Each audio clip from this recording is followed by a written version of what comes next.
जय हिंद दोस्तों, आज हम बात करेंगे यूएई की गोल्डन वीज़ा पॉलिसी के बारे में। इस वीडियो में सब कुछ उसके रिलेटेड मैं आपको कवर कराने की कोशिश करूंगा, तो आपसे रिक्वेस्ट है इस वीडियो को आप एंड तक पूरा देखते रहिए।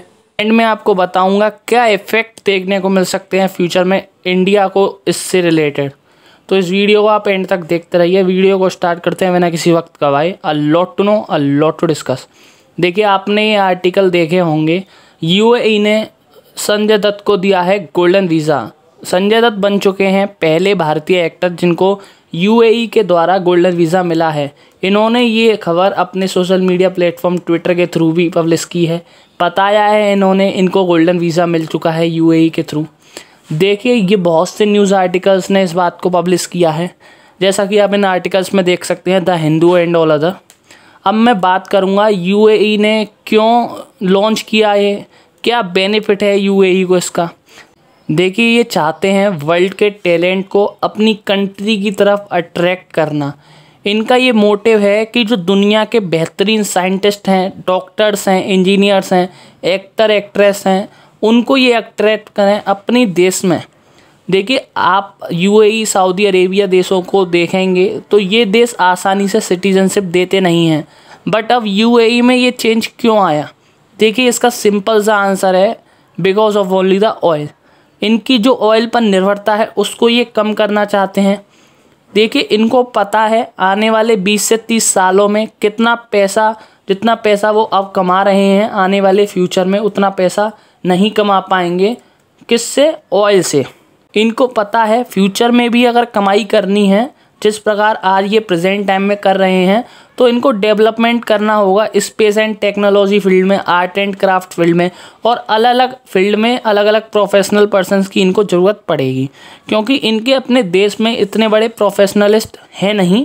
इसलिए ये चाहते हैं कि जो अदर कंट्रीज़ के लोग हैं उनको ये अपनी कंट्री की तरफ अट्रैक्ट करें। तो ये लोग चाहते हैं कि यूरोप से, एशियन कंट्रीज से ये लोगों को अट्रैक्ट करें अपने देश में, और ये सब ये कर भी सकते हैं, क्योंकि लोगों को अट्रैक्ट करने के लिए बेटर लाइफ स्टाइल की ज़रूरत होती है, शानदार सिटीजन्स की ज़रूरत होती है, फ्रीडम ऑफ देयर लाइफ की ज़रूरत होती है। लोगों को स्पेशली यही चाहिए होता है उनको, अगर आपको अट्रैक्ट करना है। आप देखिए, इंडिया में बहुत सारे टैलेंटेड लोग थे जो इंडिया के लिए बहुत कुछ कर सकते थे।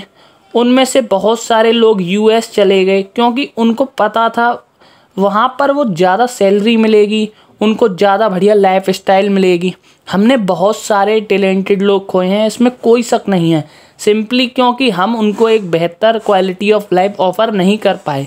देखिए, हम बेहतर क्वालिटी ऑफ लाइफ की बात तो जब करेंगे, प्रेजेंट टाइम में हम बेसिक नीड्स ही पूरी नहीं कर पा रहे हैं। आप पॉल्यूशन इतना है, देख सकते हैं, वाटर पॉल्यूशन है। अब हमारे लिए दिक्कत ये है कि पहले यूरोपियन कंट्रीज़ ही जो सिटीजन्स थे उनको अट्रैक्ट करते थे। अब यूएई जैसी कंट्रीज़ भी अपनी स्कीम्स के थ्रू, जैसे ये गोल्डन वीज़ा है, इसके थ्रू लोगों को अट्रैक्ट करना स्टार्ट कर चुकी हैं। अगर आपको कहीं भी किसी भी देश में जाना है तो पहले आपको एक वीज़ा की ज़रूरत होती है। मैं आपको बेसिक बात बता रहा हूँ ये, अगर आप किसी भी कंट्री में जाना चाहते हैं तो आपको वीज़ा की ज़रूरत पड़ेगी। अब गोल्डन वीज़ा क्या है? ये आपको प्रोवाइड कराता है 5 से 10 साल की रेसिडेंसी, ये प्रोवाइड कराता है। देखिए, आप बिजनेसमैन, अगर आप मान के चलिए आपको किसी दूसरी कंट्री में जाना होता है, आपको यूएई में आपका बिजनेस है, आपको जाना होता है हर साल, तो आप हर साल वीज़ा के लिए अप्लाई करते हैं या हर मंथ अप्लाई करते हैं। अगर आपको गोल्डन वीज़ा मिलता है तो ये आपकी टेंशन ख़त्म, क्योंकि फिर आपको बार बार वीज़ा लेने की ज़रूरत नहीं है। आप 5-10 साल के लिए आपको परमानेंट रेजिडेंसी मिल जाएगी यूएई में, like a second home country. पहले क्या था, अगर कोई भी बिजनेसमैन अपना बिजनेस स्टार्ट करता था यूएई में, तो वो 100% ओनरशिप के साथ उसको स्टार्ट नहीं कर पाता था, वहाँ के लोकल सिटीज़न के साथ उसको कोलैब करना पड़ता था। अब गोल्डन वीज़ा के थ्रू उनके पास एक अपॉर्चुनिटी है कि वो अपना 100% ओनरशिप के साथ बिजनेस सेटअप कर सकते हैं यूएई में। अब यूएई ने ये गोल्डन वीज़ा किनको देना स्टार्ट किया है? देखिए, आप देखेंगे जो इंडिविजुअल लोग हैं, टैलेंटेड पर्सन्स हैं, एंटरप्रेन्योर्स हैं, जिन डिफरेंट फील्ड्स के डिफरेंट टैलेंटेड पर्सन्स हैं, उनको इन्होंने अट्रैक्ट करना स्टार्ट किया है। अब आपके दिमाग में आएगा कि संजय दत्त को और क्यों कराया है, यूएई में क्या आप संजय दत्त मूवी शूट करेंगे? नहीं, ऐसा कुछ नहीं है। आप इसको एक एडवर्टीजमेंट के तौर पर ले सकते हैं। जैसे हम आज बात कर रहे हैं इस टॉपिक के रिलेटेड, बहुत से इंडियन न्यूज़पेपर हैं जिन्होंने यह आर्टिकल पब्लिश किया था। वर्ल्ड में भी बहुत सी न्यूज़ कंपनीज़ हैं जिन्होंने गोल्डन वीज़ा के बारे में पब्लिश की थी बातें। सो ये आर्टिकल को आप समझ सकते हैं, ये एडवर्टीजमेंट की तरह भी उन्होंने पब्लिश किया है। तो हो सकता है जो भारत में टैलेंटेड लोग हैं अलग अलग फील्ड्स के, वो इसके लिए अप्लाई करना स्टार्ट करें इसको देखकर। इनका अपना एक पोर्टल है, साइट है, वहाँ पर आप जाकर अप्लाई कर सकते हैं। अगर इनको लगता है कि आप इनके देश के काम के हो तो आपको मिल सकता है गोल्डन वीज़ा। अब आप 10 साल की गोल्डन वीज़ा पॉलिसी के बाद अगर वहाँ की सिटीज़नशिप भी लेना चाहते हैं तो वहाँ पे आपको सिटीज़नशिप लेने में भी आसानी मिल जाएगी। दुनिया में आप देखेंगे तो in term of overall volume सबसे ज़्यादा जो टैलेंट है वो भारत में है। यहाँ पर टैलेंट भी है, जॉब की भी कमी है। भारत में रिसर्च के लिए इतनी ज़्यादा अपॉर्चुनिटी नहीं है। जो ज़्यादातर लोग हैं वो यूएस निकल जाते हैं, यूरोपियन कंट्रीज़ निकल जाते हैं या फिर गल्फ़ कंट्रीज़ की तरफ रुख अपना लेते हैं। भारत को सोचना होगा इन गल्फ़ कंट्रीज़ के बारे में जो अट्रैक्ट कर रही हैं भारत के टैलेंट को। भारत गोल्डन वीज़ा पॉलिसीज़ क्यों नहीं लाता है? आपके दिमाग में ये भी क्वेश्चन आएगा। मैं आपको बताऊं, गल्फ़ कंट्रीज़ के बारे में इंडिया को साथ साथ सोचने के साथ ये भी सोचना पड़ेगा कि कैसे वो अपनी इस प्रोग्राम को एनहेंस कर सकते हैं। इसके लिए मैं आपको बताऊं, 2016 में इंडियन गवर्नमेंट ने एक स्कीम लॉन्च करी थी जिसके थ्रू जो फॉरेनर्स हैं वो इंडियन सिटीजनशिप के लिए अप्लाई कर सकते हैं।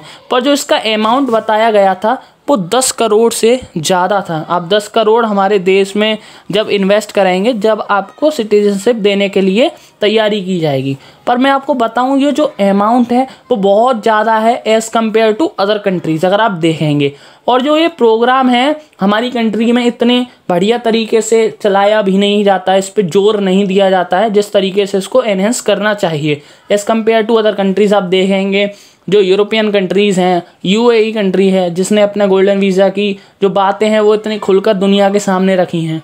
तो इंडिया को इस बात पर गौर करना पड़ेगा कैसे वो अपने टैलेंट को यूज़ कर सकते हैं, वरना आने वाले फ्यूचर में ये डेफिनेटली आपको देखने को मिलेगा कि इंडिया एक बहुत बड़ी दिक्कत का सामना कर सकता है। At the end of the video, I requested to all of you, please subscribe our channel, share the video, press the like button। जय हिंद, जय भारत।